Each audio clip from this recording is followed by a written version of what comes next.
was once a day that I would pray for you. I'd go and misbehave just so you'd notice too. Sneaking looks up and down from across the room. And damn, what a hell of a view. I feel good, you look great, I like you, I can't wait. Hello বন্ধুরা, good morning. আবার একটা নতুন ঝাঁ চকচকে blog নিয়ে তোমাদের সামনে উপস্থিত। এটা হচ্ছে আমাদের ডেস্টিনেশনের মানে আমাদের ঘুরতে যাওয়ার থার্ড ভিডিও কেন বলছি, এখন কিন্তু দুপুর হয়নি, মানে সকাল থেকে যে আমরা পৌঁছানোর পর থেকে দুপুর পর্যন্ত অলরেডি 3টে পার্ট ভিডিও চলে এসছে। আর তোমরা দেখতে পাচ্ছ আমরা যেই ড্রেস পরে সুইমিং পুলে নেমেছিলাম সেম ড্রেস পরে আমরা সি বিচে চলে যাচ্ছি। কারণ আমাদের তোমরা যদি বুঝতে পারো রিসর্টের পাশেই বিচটা ছিল, আমরা ড্রেস চেঞ্জ করিনি, রিসর্টের পেছন দিয়ে একটা রাস্তা ছিল, তো একদম রাস্তাটা সি বিচে গিয়ে পৌঁছায়। তো আমরা মানে অর্ধ স্নান অবস্থায়, তাই তো অর্ধ স্নান অবস্থায় পেছনের রাস্তা দিয়ে লোক যখন পালিয়ে যায় চুরি করলে সেরকম আমরা পালিয়ে যাচ্ছিলাম। আর এখানে এই গাছগুলো কি গাছ বলো তো, আমি ঠিক জানি না, এত সুন্দর লাগছে, মনে হচ্ছে যেন পাহাড় পর্বত থেকে আমরা নামছি। হ্যাঁ, আর এই যে বিচের এই ধারটা দেখতে পাচ্ছ, এখানে এত হিউজ লাল কাঁকড়া ছিল, আর লাল কাঁকড়ার গর্ত ছিল পুরো ভর্তি ছিল। প্রথমে কিসের গর্ত, তারপর যখন একটু দূরে দেখতে পাচ্ছি কাঁকড়াগুলো না গর্তের পাশে বেরিয়ে আছে, আর যাই কারোর আওয়াজ পাচ্ছে কাঁকড়াগুলো গর্তে ঢুকে যাচ্ছে বলো। হ্যাঁ, তারপর আমরা যাচ্ছি এখন সমুদ্রের দিকে, আর এই জলটা কিন্তু অনেক উঠে আসে। আর আমরা যেদিন গিয়েছিলাম ওই জন্য জলটা অনেকটা নিচের দিকে আসে, দূরের দিকে আসে, মানে কোটালের সময় পুরো একদম মুখে থাকে, কিন্তু জোয়ার ভাটাও হয়। এখন ভাটার টাইম বেশ অনেকটা দূরে জল ছিল, মানে আমরা সবাই জাস্ট সমুদ্রের দিকে পাগলের মতো দৌড়াচ্ছিলাম বলো। সবার ফার্স্ট দৌড়াচ্ছিল সুরাজ মাইতি, না সবার ফার্স্ট দৌড়েছে সুবর্ণা ছুটেছে একদম। আর আমি যদি পার্সোনালি আমাকে বলো, আমি না সমুদ্রকে খুব ভয় করি, মানে আমার খুব একটা ভয় লাগে। আমি হাঁটু পর্যন্ত নাবার পাবলিক ভাই, আমি হাঁটু পর্যন্ত নামছিলাম, আর আমার সামনে যারা কোমর পর্যন্ত যাচ্ছিল আমি তাদেরকে চেঁচাচ্ছিলাম। এটা কি বলতো, এটা স্টার ফিশ, এটা স্টার ফিশ আছে। আর উইদিন সুশান্তকেও নামতে দিইনি আমি কোমরের বেশি, তাই তো? হ্যাঁ, আমি গামছা পরে সমুদ্রে নেমেছি, ভিতরে সব পড়ে আছে, ওই ইচ্ছা করে গামছাটাকে পরে, গামছাটা পড়তে হবে, ভিজে তো বুঝতেই পারছো তো, ম্যান প্রবলেম। তো সেই জায়গায় এই সমুদ্রটার সামনেটাই মানে অনেকটাই দূর ছিল। এই সুবর্ণা দেখা প্রথমে ছুটে যাচ্ছে একদম, ও গিয়ে ঢেউয়ে ঝাঁপ দেবে, সমুদ্রে বিলীন হয়ে যাবে।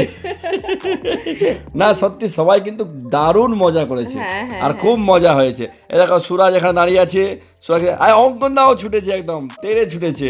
আর এখানে মানে এই তাজপুরের যে সমুদ্রটা আছে দীঘা মন্দারমণির থেকে সম্পূর্ণ আলাদা। এখানে মানে ফ্ল্যাট বিচ, মানে এখানে কিন্তু আমি মানে যেখানে আমরা খাওয়া দাওয়া করছিলাম ওটা কি বলে ওগুলোকে, স্যাগ নাকি জানি না, মোটামুটি যেগুলো বাঁশের গুলো আগে দেখলে না, বাঁশের তৈরি উঁচু, তো ওখানে যখন জিজ্ঞাসা করছিলাম যে এখানে কোনো রকম অঘটন ঘটে কিনা, দুর্ঘটনা ঘটে কিনা, তো ওরা বললো যে কোনোদিনও দেখেনি এরকম। মানে আমি বলছি এই বিচটা এতটাই ফ্ল্যাট, তুমি আরো 1 কিলোমিটার গেলেও তোমার হাঁটু পর্যন্তই জল থাকবে, এরকম ফ্ল্যাট বিচ, বুঝতে পারছো? আর ঢেউগুলো খুব মারাত্মক, যে তোমার ক্ষতি হবে বা তোমাকে খুব সতর্ক থাকতে হবে এরকম কোনো ব্যাপার নয়। সুন্দর ঢেউ উথাল পাতাল করবে। আর একটা জিনিস, আমরা যখন স্টাডি করছিলাম তাজপুর নিয়ে ভাবছিলাম যে হয়তো খুব নোংরা জল হবে, কিন্তু গিয়ে দেখলাম ক্লিন, সুন্দরই, ভালোই লাগছে, ভালো জল।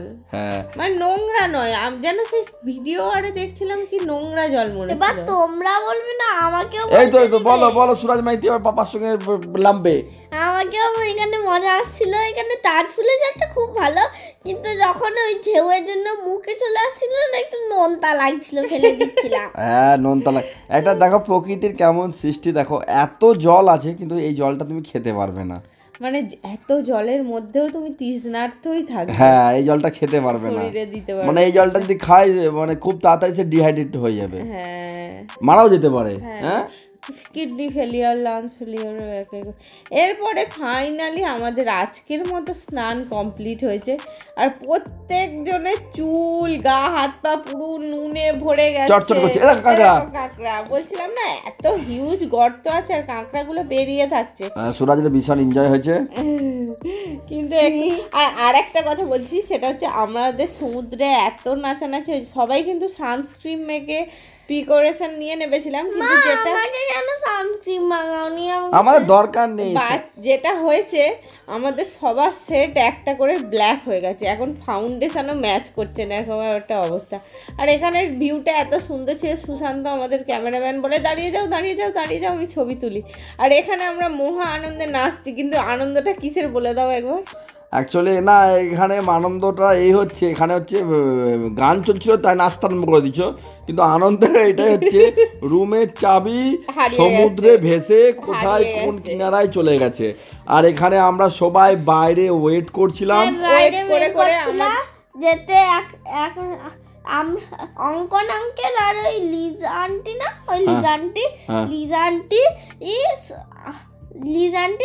ওই চাবিটা হারিয়ে গেছে বলে ঘরের সামনে দাঁড়াচ্ছিল। তারপরে একটা লিজা আন্টি না, ওটা পূর্ব আন্টি, লিজাই আন্টি তো। এই দেখো হাতুড়ি ফাতুড়ি নিয়ে এসেছে আমাদের দরজা ভাঙার তালা ভাঙার জন্য। আর আমরা ওখানে দাঁড়িয়ে দাঁড়িয়ে বোর হচ্ছিলাম বলে আমরা ওখানে নাচছিলাম, তাই তো। ফাইনালি আমাদের তালাটা হচ্ছে ওনাদেরই রিসর্ট থেকে ভেঙে দিল, খুব ভালো কোঅপারেটিভ রিসর্ট, ভালো লেগেছে। আর এরপরে আমরা যাব এবার ড্রেস ফ্রেস চেঞ্জ করে খাওয়া দাওয়া করতে।